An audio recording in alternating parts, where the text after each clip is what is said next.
Coming to you live from Wappingers Falls headquarters in upstate New York, it is your three favorite podcasters. I'm Movie, and with me is Nerd and Reviews, and we're here to talk about a movie we're having a hard time remembering the name of. What was the name of it again? Do either of you guys remember the name of it? Anyway, buckle your seatbelts, and now let's bring it over to both Movie and Reviews. How are you guys doing tonight? Let's start with you, Reviews. What's going on, guys? Wait, Happy I thought to be I was here. Nerd. Yeah, sorry, I messed that up. Reviews and Nerd. That's better.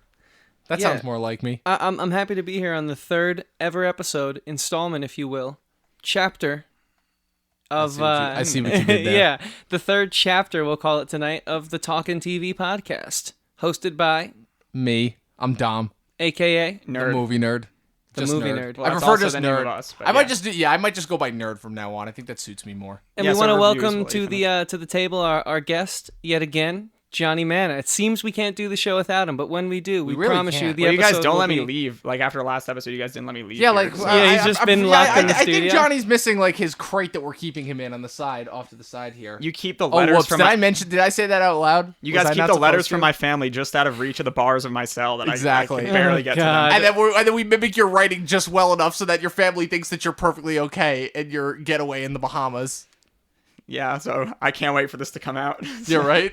So, taking a break aside from Johnny's Caribbean cruise, what are we talking about today, guys? We're talking about It Chapter 2, the sequel to the book written by Stephen King. Well, technically the first movie directed by Andy Muschietti. This one is also directed by Andy Muschietti. And it's based off of that 1986 monstrosity that is like the pinnacle of King Coke years, as I like to call it. Like, King has even said it himself, the last entire half of this novel, he was, like, coked out of his mind writing it. Like, he was writing shit about a giant turtle and shit, and, like, there's no joke. In the book, like, during that hallucination sequence, there's, like, a giant turtle in it. Hence the shot to the turtle. Yeah, exactly. So, yeah, It Chapter 2, once again, directed by Andy Muschietti, because unlike the 1990 TV movie, the director and the studio actually had the sense this time to split this giant material into two separate movies, one about the kids and then one about them coming back as adults. We got the one with them as kids, and now the Losers Club has returned to Derry, Maine in order to finish off the evil clown Pennywise, that stupid goddamn clown, once and for all. And here's my only question to you guys before we officially start, is that with this movie, now that part 2 is out, is this finally going to end that goddamn fucking clown craze that's been going on social media? Nah, the infant prequel is coming out in 10 years. That's confirmed. Oh, God. Don't. Oh. So you said it. So you joke, but you said it. And now I feel like Hollywood's going to make it a thing. Johnny, this is why we can't have nice things. Well, you know, speaking of not being able to have nice things, I Right. mean, it seems like our characters in this movie know that better than anyone Right. else. They can't even hold on to their childhood possessions. They have to Seriously. fucking To the point where put they have them to in go out of their way and have to go through like multiple nightmare Yeah. sequences of Pennywise just to get them. Kind of reminds you of another movie, huh? Characters all getting to get back together after a very tragic event, and they find out a few of their members have passed, and then they have to go on individual adventures in order to recoup some items that they could use to defeat the big bad at the end. Sound familiar, anyone?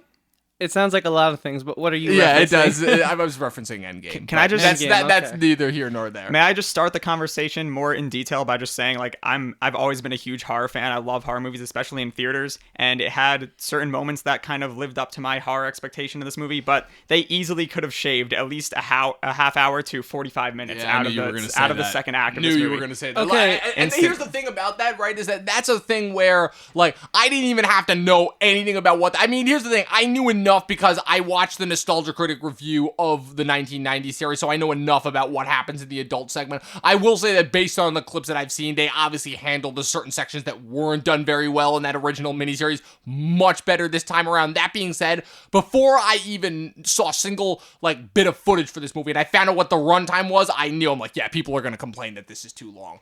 It's like, yeah, 3 hours long, and it's not a Marvel movie or a Star Wars movie. People are gonna fucking Felt like a lot of jump scare like filler that Right, kind of right. didn't need to exist that much. It kind of took away from the climactic scenes towards the end, personally. I get that. I can absolutely see why that would be a thing. All right, so let's like unpack that with a little more detail. Like, what were some of the moments that frustrated you? Because you are an avid horror movie watcher. I mean, I think your film knowledge in horror movies might come close to rivaling Dom's. You've seen a lot. You've exposed me to a lot of horror. I guarantee you it surpasses mine. So for someone who is like really into horror movies, maybe that's like your specialty in this realm of commentary. I mean, we're all new to it, but you know what I'm saying. Like, what exactly about it made you feel like, damn, I wasted about 45 minutes? Well, I mean, it's definitely more of like, it seems like it's kind of more of a subgenre of like, I would almost call it fantasy horror. Like, I don't know, personally, I really like horror, but I'm more of a fan of when there's a theme in the movie where it kind of feels like it could just happen to like anyone, and you kind of feel like you're in the same position as the characters. Like with a movie like The Strangers, for example, if either of you have seen that, it kind of fits that narrative. I'm not as much of a fan, I guess, of just the super flashy, like kind of just energy horror that like this movie was, although some of the scenes kind of make up for it in some cases, but I don't know. That's just kind of what I was thinking, and then it kind of just felt like it was that over and over throughout the entire movie. Is it a matter of where you felt like the scares were just there, like for the sake of scaring you, to the point where you felt like it was distracting from the story, and that's maybe why you felt like the length a little bit? Because usually what I found is that in these types of experiences is that something could be as long as humanly possible, but as long as the story's engaging enough, it usually takes like a ridiculous amount in order for people to like really notice the length. Like I've talked about this at length with, again, Chris's favorite example. I'm going to keep bringing it back to Marvel because, man, that Disney money is paying my bills right now. What's it called? Both Infinity War and Endgame, obviously. Infinity War famously 249, and Endgame 3 hours exactly. And those movies breeze by for me. Like I have no problem. Like I don't feel the length of those movies at all. Same thing with Wolf of Wall Street, 3 hours long. I don't feel the length of that movie at all. But again, there's obviously percolating reasons as to why that is. So I guess in the end, like, what specific scenes do you feel, if any, were distracting? Well, it's not that any particular scare scenes were bad, and as a matter of fact, I actually liked a lot of what they did in terms of like kind of the more jump scare aspects that they did with the villains in the movie. And I also do think it's interesting how a lot of the scares have sort of a comedic effect to it. Like it's almost kind of like quirky in like what they do.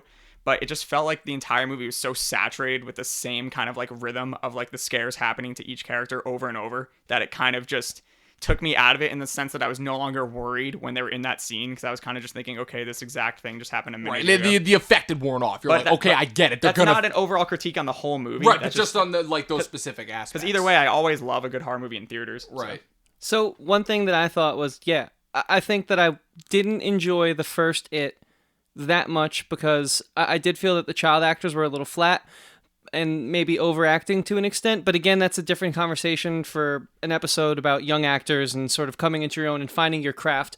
But I do think that another reason why I did not really enjoy the first It and was a little trepidatious going into this movie was because I watched it at home, to prepare for this podcast and the movie we just saw. I watched it at home alone, and I have some pretty good monitors, so the sound was there, but it didn't feel like a movie experience. And so I think watching this movie in theaters, I forgive a lot, I think, when you get the full effect, the trailers, the other audience members, people reacting that you don't know, and people saying, oh shit, and like freaking out in the theaters with you. It adds to the fun.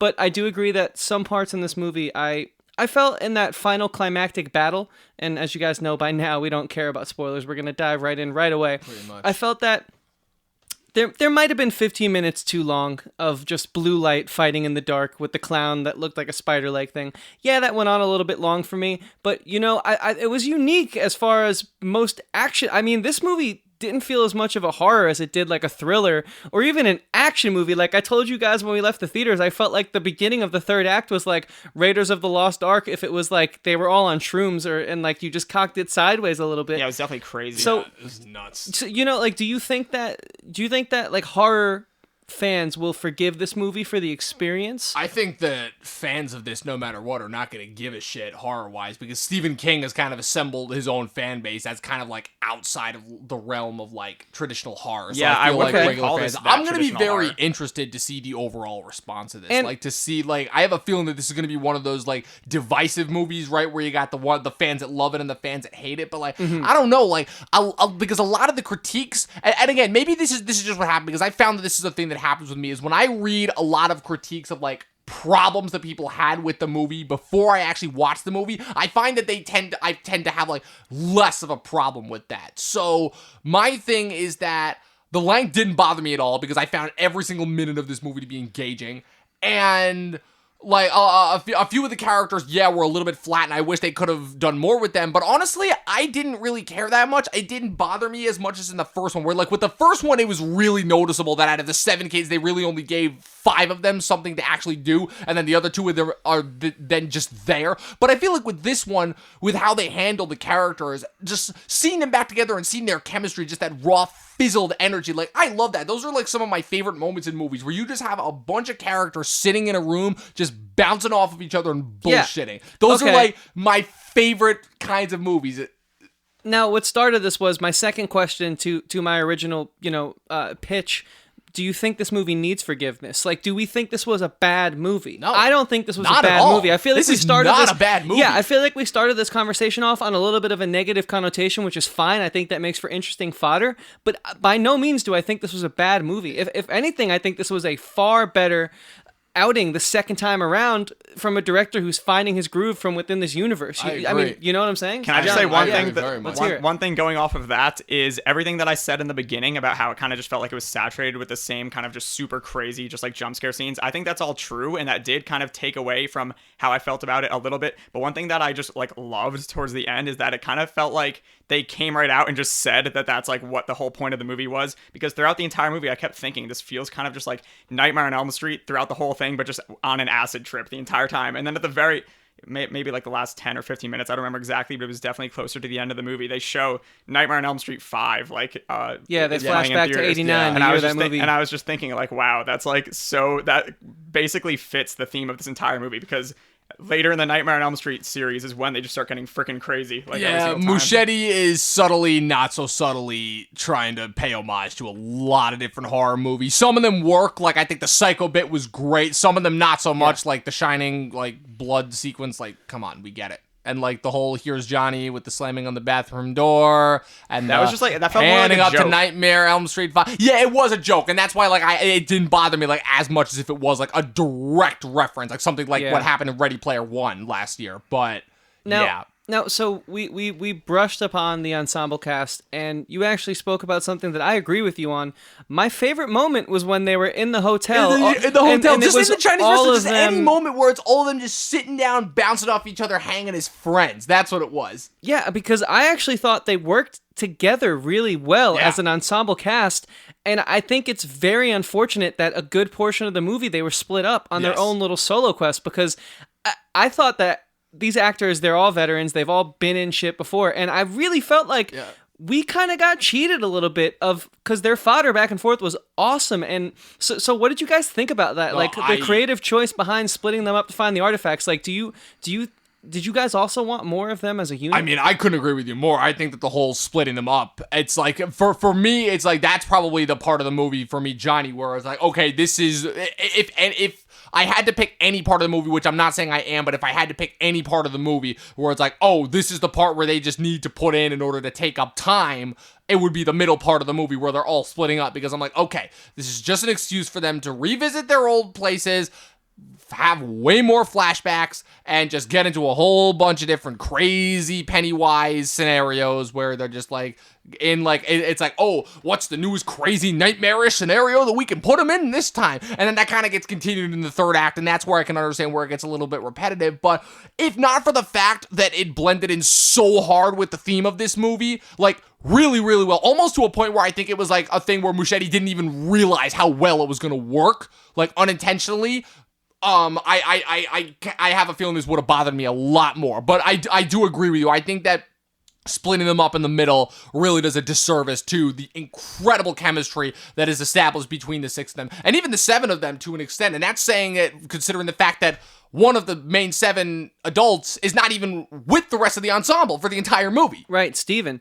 Stan. Oh, yeah, Stanley, yeah. But he worked. Yeah. He worked. Yeah. I really thought he worked. And also fucking like and like besides the fact that they did an absolutely killer job with matching up the adult actors to the kid actors, even the ones who look nothing like them, like with the hair and the makeup and everything, but like especially with Jack Dylan Grazer going into James Van Sohn, but with the transition between Wyatt Oleff and Andy Bean for Stan, holy fuck, it's like they copied and plastered his face onto him. And like I know that with the adults there was like outside of like some base makeup, they didn't do like the whole de-aging thing like they had to do with the kids, but holy fuck? Like, that was nuts. You went there, and I'm so glad you went there, because that's exactly where I was going to go. I think that it's going to be impossible in some situations to find people who look exactly like a 13, 14-year-old child. But what I think they did a great job in casting was, and I want to believe this was a conscious decision because I really enjoyed this movie, so I'm rooting for it at every turn. They matched the personalities of these kids to their adult versions, but like exceptionally well. Like, there's been like exceptionally adult well for, like, because kids. And it's funny that you mentioned that too, because like I was just watching an interview with the guy who played Eddie, James Ransone. I actually have I've been following that guy for a few years, and I love that actor. One of the most underrated parts about The Wire. Ziggy Sabatka in season 2. Shout out to anybody who actually remembers that. And he was even saying that like he studied Jack Dylan Grazer's performance in that first movie like intensely, like very, very intensely, and like he really fucking nailed it. But it's not just him. Did he play like, Billy? No, Eddie. And but it's not just him. Like everybody, like McAvoy. Like the one thing I will say is that McAvoy with the stutter for Bill, that got a little bit annoying, but I think he made it work just enough.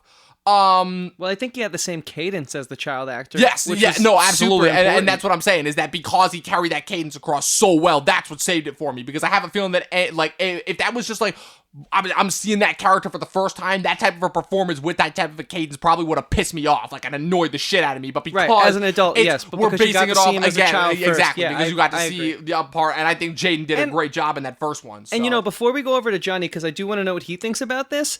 I personally had a lot of problems with the child cast of the first movie. I've said it before, I'll say it again. I'm not the biggest fan of Finn Wolfhard. I think he got extremely lucky in Stranger Things Season 1, but I think as he develops and grows, his ego grows, and so I think his performances, they feel a little bit overacted to me. I've seen other child actors like Millie Bobby Brown, who it seems still effortless in Season 3 of the show. So for me, I think the adult cast coming in and really embodying the spirit of the children we got 2 years ago saved that movie, and now it's on a higher pedestal for me. And I don't know if that's right, I don't know if that's okay, but that's how I feel right now.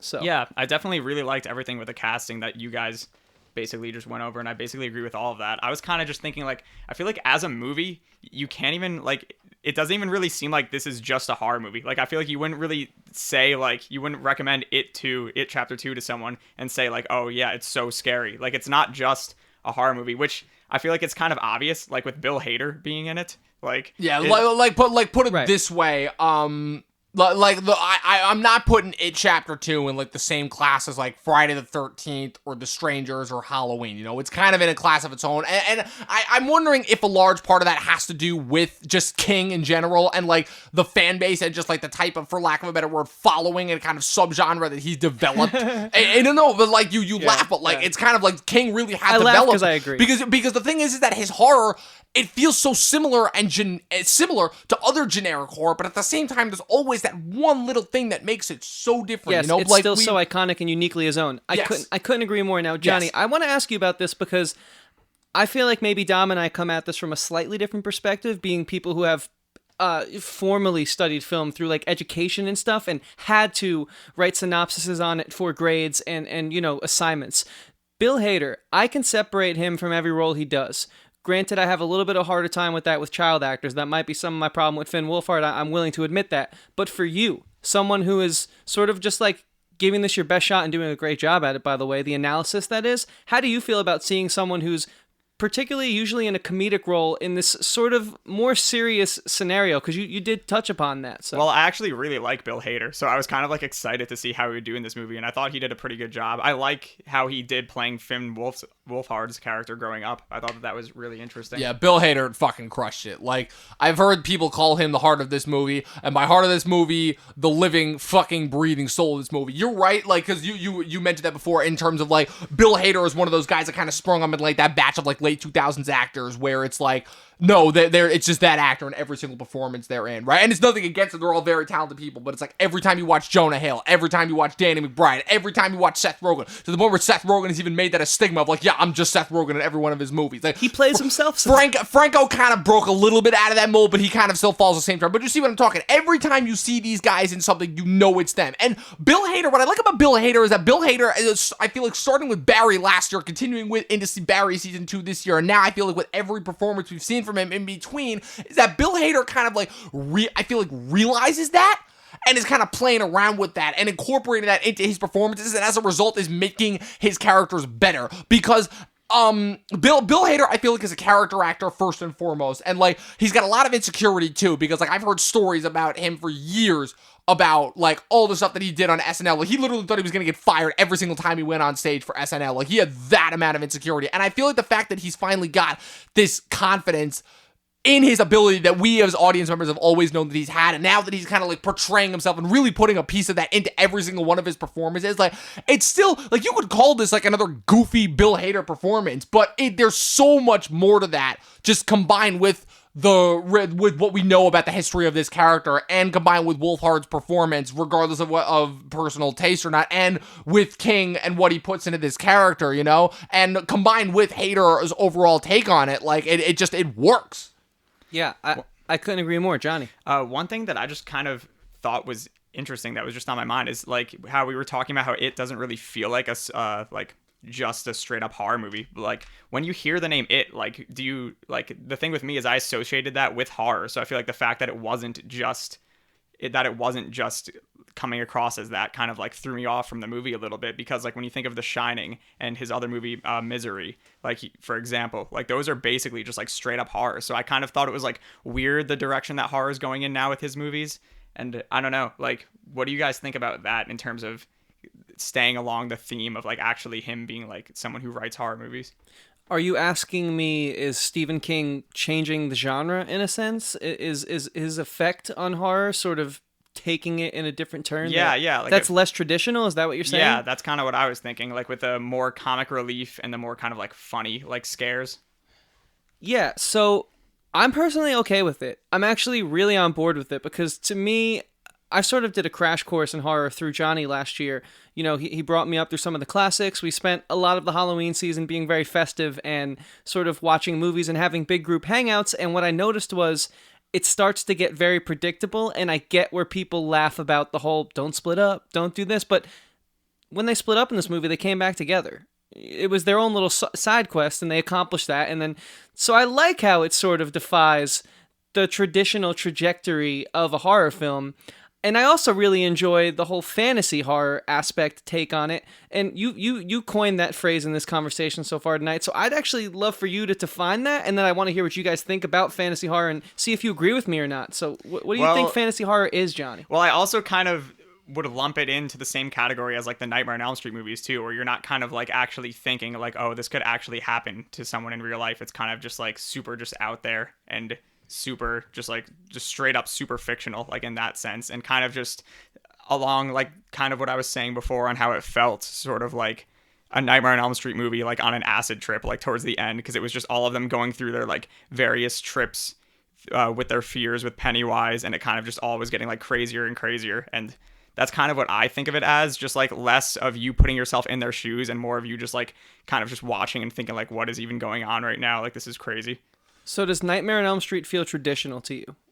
It's definitely a traditional horror movie, but it kind of feels along the same vein as this movie, minus more of the comic relief, I would say. Okay. Were we talking just the first one, or like all like the entire series in general? Because I'm pretty sure, like I said, I've never seen a single just the movie, first one. I suppose. Yeah, because the first one's the only like really straight horror, and then like they get progressively goofier as time goes on. Yeah, that's kind of what I was thinking with this movie. Yeah. So I like the fantasy horror twist. To get back to the original question presented, I think this movie had charm. What was that you exactly said about it at the end? You said that it had the right amount of what in it? Oh, goofiness? Goofiness and charm, right? I didn't say charm. I just said goofiness. It was goofy and fun is what I said it was. Goofy and fun. And I think that, to me, equates to charm most times when I'm watching movies. And I felt charmed by the cast, and what they went through, I felt for them. So, Dom, do you like the fantasy horror twist and the sort of kilter that Stephen King is offering to the horror genre nowadays? Well, I'm not gonna lie, I am not, besides the fact that it's never really been my genre that I particularly enjoyed before 2 years ago, it's also a genre that I'm very, very uneducated with. Like, you know, like you guys know me, you know I'm a movie guy till the day I die, but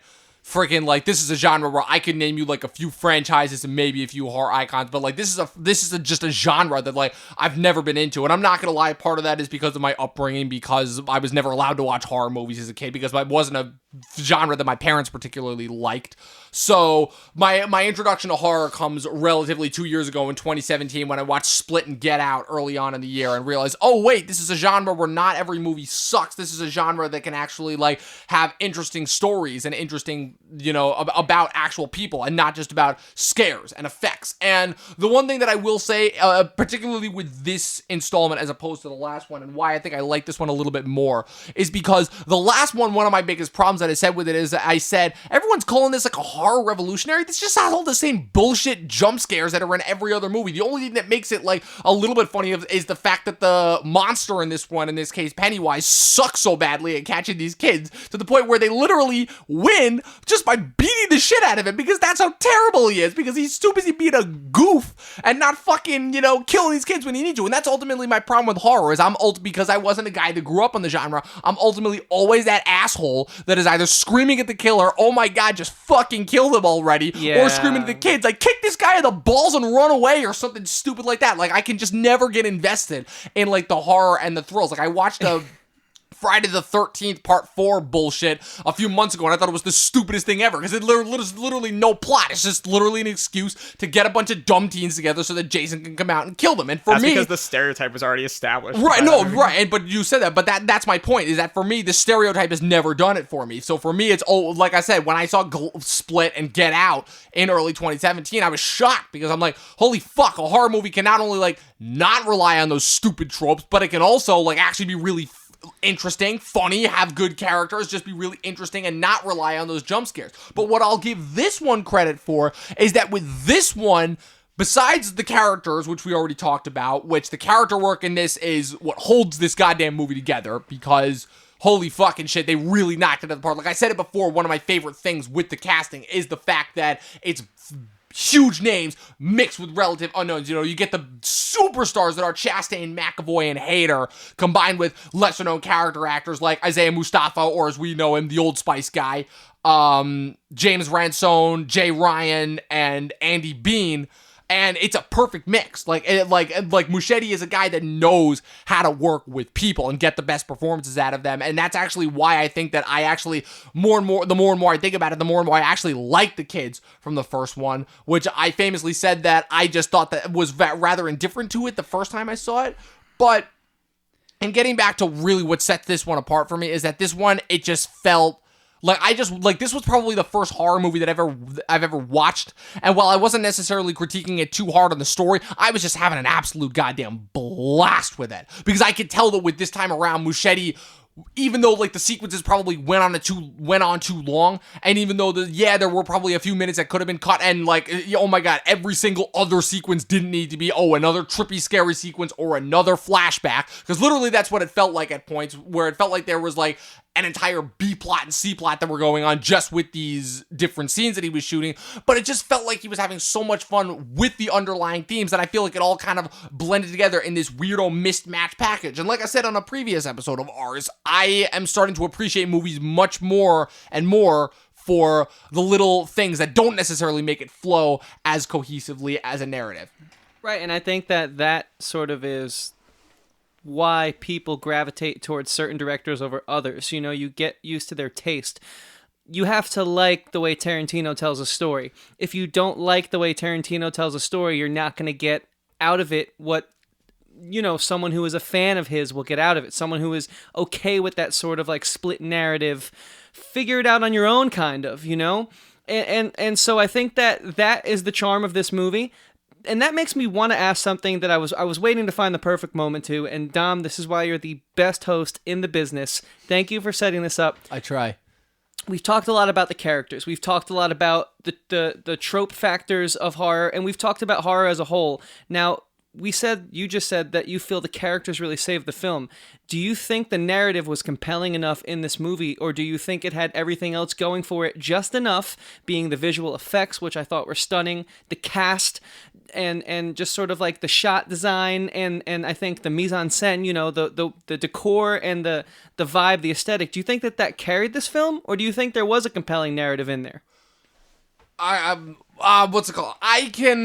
It's a little bit of everything, yes, because I think that, again, in terms of like what defines a compelling narrative, no, this obviously doesn't have everything that's going to make like a very compelling narrative, but at the same time, I also think that because it is primarily character driven, as opposed to the first one, which I would like to call more so plot driven, like that, those are two terms that I've found have been a big thing with a lot of movies recently, where a lot of movies now, they seem to either be plot driven or character driven, where one always seems to take a backseat to the other, and you don't really get a lot of movies now that seem to hit the perfect blend between having a really good plot and story and having really memorable characters. Now it feels like every single movie, it has to be either, no, it's all plot and everything's just going into the point where a lot of juicy character moments kind of get left out, or it's all juicy character moments to the point where it kind of like the plot kind of sags and wavers, and it isn't necessarily like as forward momentum moving as it is. And I feel like this is one of those scenarios, but I think that the character work is just good enough that even though, again, like you said, the entire second act of this movie is just them splitting up and going on their individual side quests, I think with how it's interweaved with the flashbacks and how it kind of tells and fills out a lot of their individual arcs and stories that were set up in chapter 1, it really does a good job of justifying that character over plot motif that this film takes.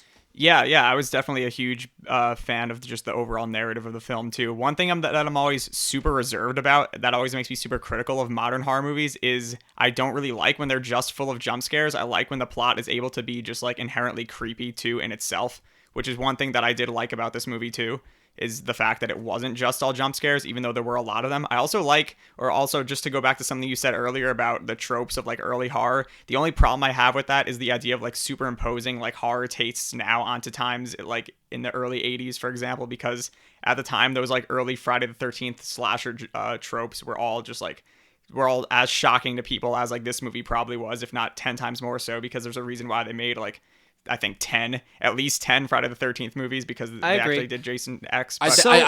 So what you're talking about is the progression of horror.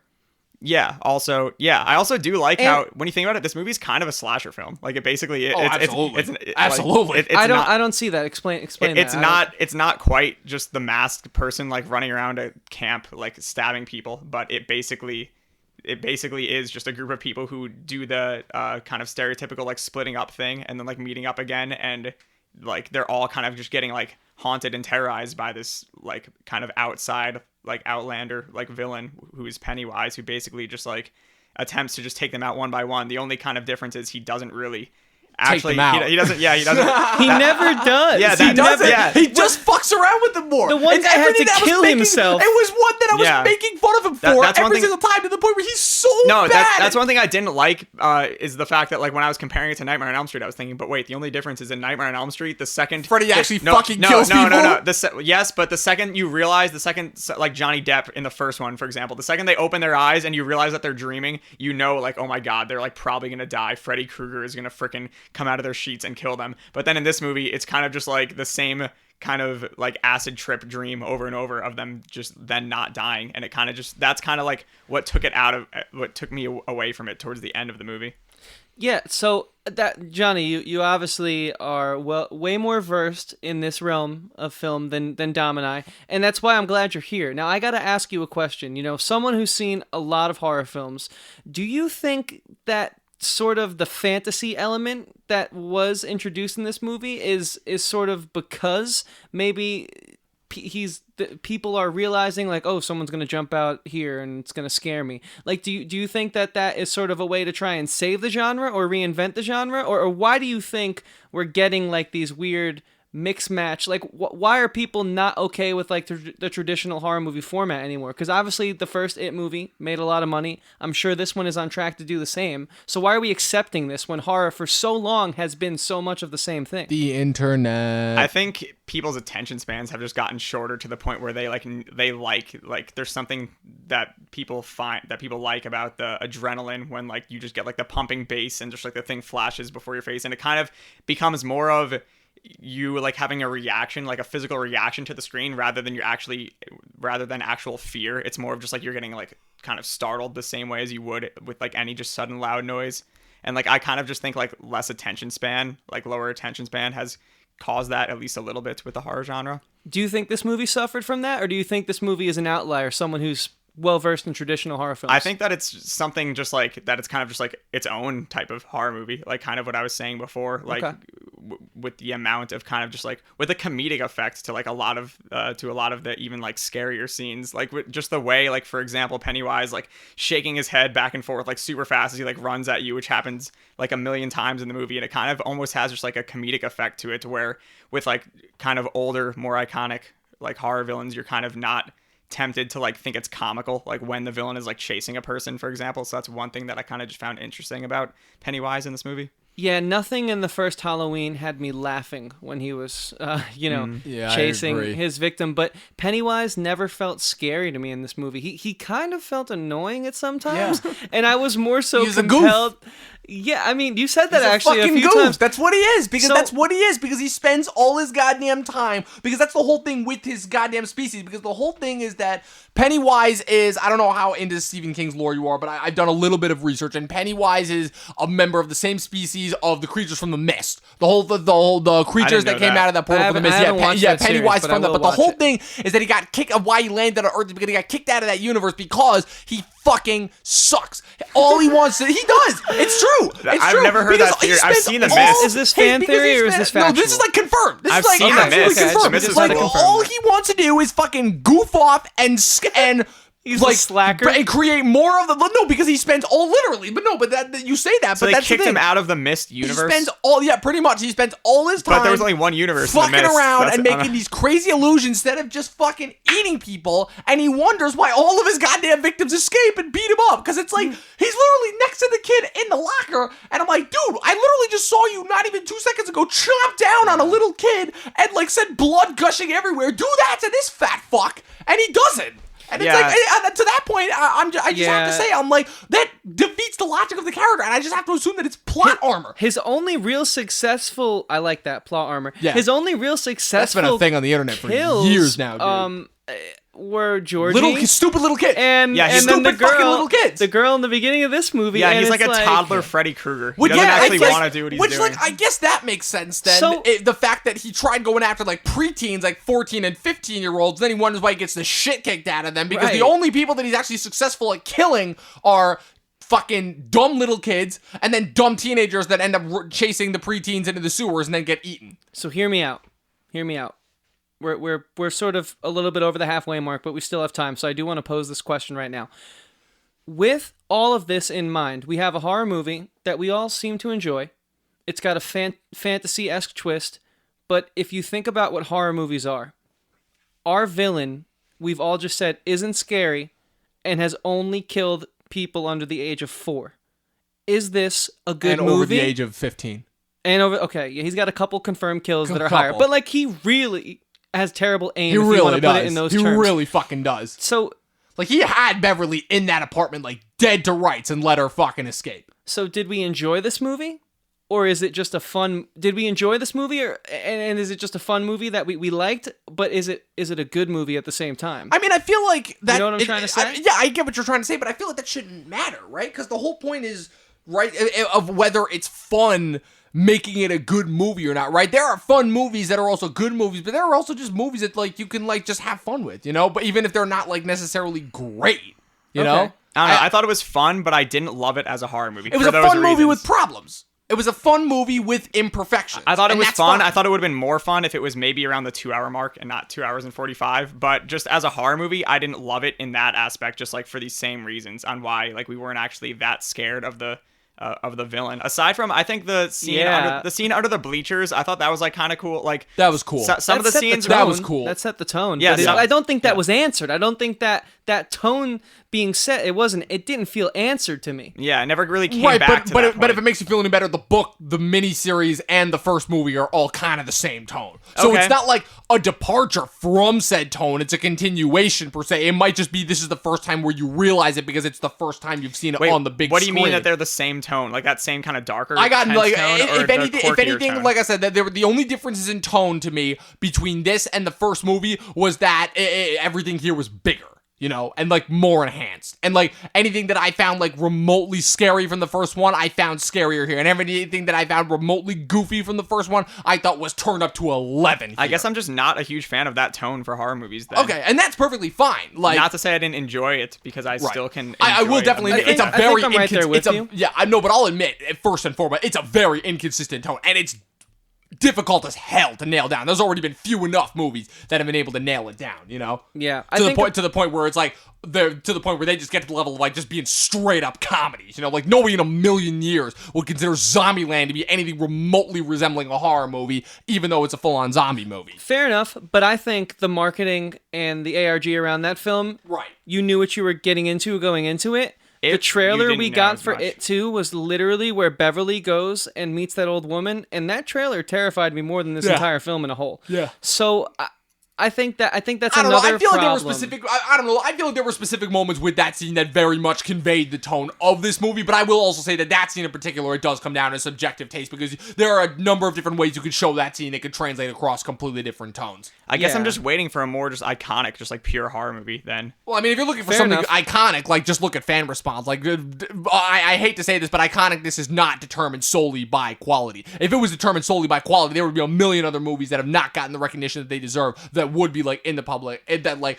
to the level of like public hiatus. I did like the old lady scene though. That was like one of the other scenes where it kind of got back to that horror tone, especially when she's in the background. She kind of does that like weird like movement, like weird like dance thing, and you're just like, okay, she's messed up. Because again, it's the thing that I will give Pennywise credit for is the reason why I think we don't straight up hate him and just get annoyed by him every time on screen is because he is a character. He's not just another generic horror movie because he's a clown. That's just there to kill me. He is a clown. He has personality. He has fun with what he does, and the fact that he does kind of suck, and the fact that he is taunting them every second, like that gives him character. It's the whole reason why I differentiate Freddy from the rest of them is because he's not just a guy standing there not saying anything. Yeah, but Freddy with a actually mask kills on. people. Yeah, I know that too. But but you get my point that he has an actual personality. Like, he has fun. He jokes around when he kills people. Robert Englund can only play Freddy, and that's it. Yeah, but okay. I guess there's like no question there. I guess just by going through this conversation, I realized I was hoping for a little more horror and a little less quirky,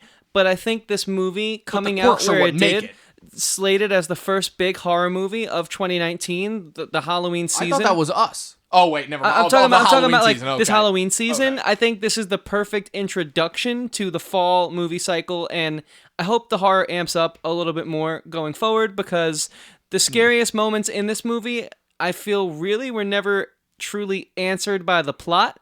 And so we had some cool, scary movies like that trailer sequence and the little girl under the bleachers, but to me, it felt like filler if you look at where the narrative went. Oh, it's absolutely filler, but I found it to be very enjoyable filler. Yeah. Like I wasn't bored. Put it this way, I wasn't bored by a single moment in this movie, and something that I usually consider as filler is usually something that I just consider. But it's funny because at least again, and this is something that's very very subjective to me, and something that I consider to be different than something that a lot of other people do is that I only consider it to be filler when I feel like, oh, this is just here to take up time, and I can feel it, and it's boring me as a result. I was not bored by a single moment of this movie, so I guess in that sense you could say that like it technically wasn't filler because if Muschietti's direction and aim was to have every single moment in this movie like thrill you in some capacity, then yeah, mission accomplished, you know? Okay, yeah, I think filler was the wrong word.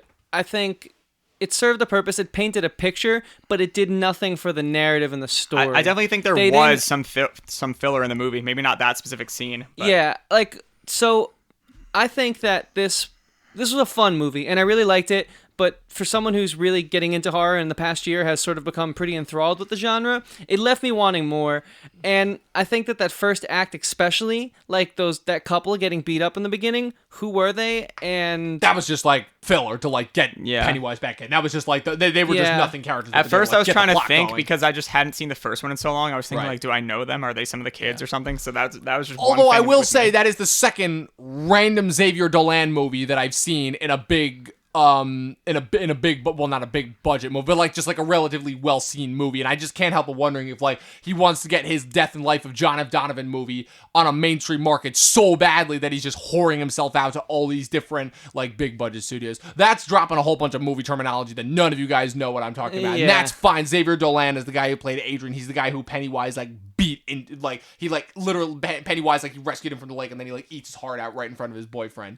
Yeah, but also, what was up with this movie and it's like really weird stance on homophobia? Like this movie was very homophobic, and that's probably the one moment that I'll say that like there wasn't really an explanation for. You know, it was just kind of there. Yeah, I guess like that was also sort of my problem with the first one was like just over characterization of teenagers in the 80s and people's like reaction to things just being so amplified. Like why in every little child group of actors, why is there the one guy who curses a lot, and then there's the two kids who are fighting for the one girl in the group? Like, why is there always one girl in the group? I mean, you just have to Is blame... that always got to be the dynamic? You just have to blame the Goonies for that and the coked up Hollywood executives that just said, let's make that the dynamic for every kid's movie now. And that's why you got it with the Monster Squad, and you got it with just like Stand By Me, and every fucking kid's movie about a group of kids. It's Wait, always was there the a girl same in Stand tropes. By Me? I don't remember. That's 4 guys. No, there was not Stand By Me, but I'm saying like, you know, the types. It's the leader, the shit talker, the hypochondriac, the fat kid, the knowledgeable one.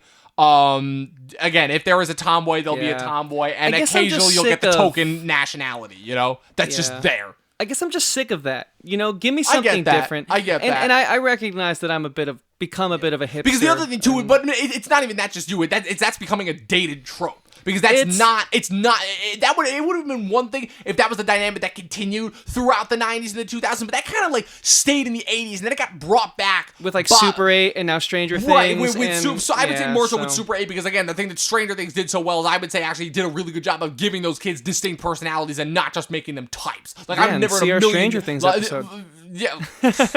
Oh my God. Yeah. Had to plug it. Right yeah. Shameless plug right there. But like to back that up, like you would never in a million years think of calling Lucas from Stranger Things a token black kid. You know, his sister, that's a different story. But Lucas, I would never in a million years call a token black kid. You know? No, yeah, for sure not. I just think that there's some things that I think we can do without.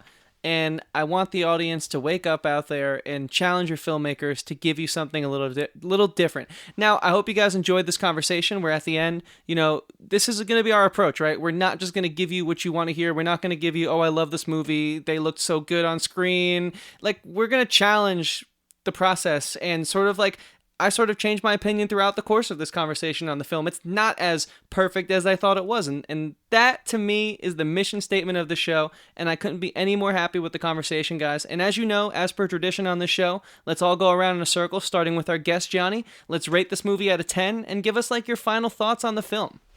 Out of 10? Okay. I am probably going to say 5.5 in terms of specifically just me going into it wanting more of a horror movie. But at the same time, the reason why I guess that might not be universal for everyone is just the fact that it is one of the series that I haven't like been super well rounded in as far as like the originals, and even the last movie I didn't really remember that well. So that's kind of just like my take on like just the standalone movie. So that's something that could potentially change if I once I researched more of like the earlier renditions of the story a little bit. But yeah, I guess that's what I'm going to say for right now. No, respectable. Fair enough. Going over to me, I think that It Chapter 2, I enjoyed it a lot more than the first one. I think that where the first one was a glorified Goonies / Stranger Things ripoff with a slightly more interesting antagonist than most of these horror movies, I think that this one was an absolute balls to the wall, really fun, really well done character journey about reconciling with youth and understanding that while you do have to move on from certain things as you do get older, you will always have your happy memories of when you were a kid, combined with some psycho crazy nutso sequences, and I think this movie is an absolute delight. It's not perfect, but it's a lot of fun, and that's what I can say first and foremost, is that this is the first, I would say even like since Endgame and since a few of like the earlier summer movies, that this was one of the few movies that I actually had fun, just an absolute blast watching in the theaters, and so that's why I give this, I'm not, no joke, the last one I would say was a 7.5 out of 10, and that's being generous. This one I'd give an 8 out of 10. Fair enough. See, going into this, when we first walked out of the theaters, I was thinking like, wow, this was a 9.5. You know, I just felt that's important to say as I give my score coming up.